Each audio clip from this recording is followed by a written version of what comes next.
the easiest ways to understand waste is the analogy of a stream. Our work activities are the water that we expect to flow freely from beginning to end. As you can imagine, if the stream is full of rocks, the water cannot flow as freely as it should. These rocks represent the waste we call non-value or Muda. When we identify the rocks or waste found within the stream, we can then remove them from the water, saving space, improving time, and freeing up resources so that the stream can flow rapidly to its destination again. This analogy helps us see why focusing on waste reduction is so effective. As noted earlier, value streams are filled with waste. This limits the flow of resources, capital, and time. To free up these valuable resources, we must be able to identify each of the 8 forms of waste. The first type of waste is transportation waste. Transportation waste is any unnecessary movement of people, products, or machines. You will see this when parts are moved across facilities or when employees need to travel excessive distances to retrieve tools, data, or information. The next type of waste is inventory waste. This type of waste can be defined as any unnecessary storage of materials, products, or information. Inventory waste is found all throughout your value stream, not just in the stockroom. Next, we have the waste of motion.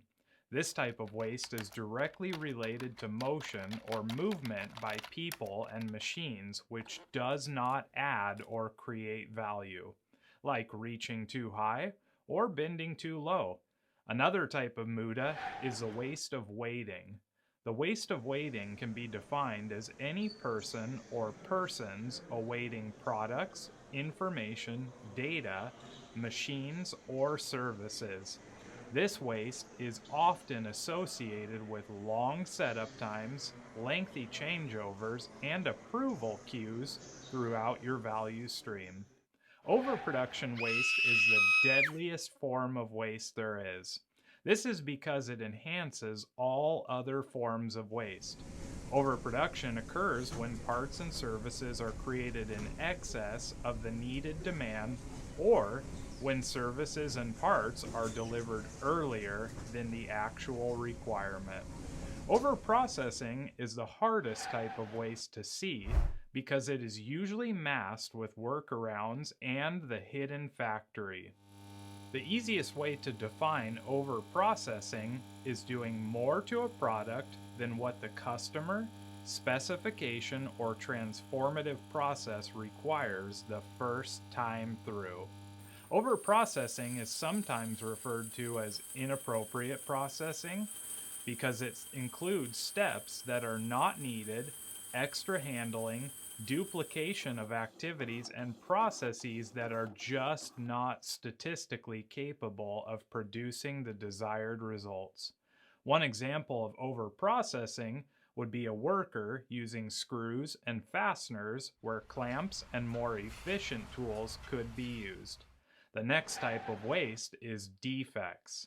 A defect is any output from a service or a product that does not meet the customer required specifications or requirements. A defect is not the same as defective. There may be more than one defect in a defective product or process. Some examples of defects are parts that do not conform to customer requirements, parts that are not conforming to particular information, and errors on forms or parts.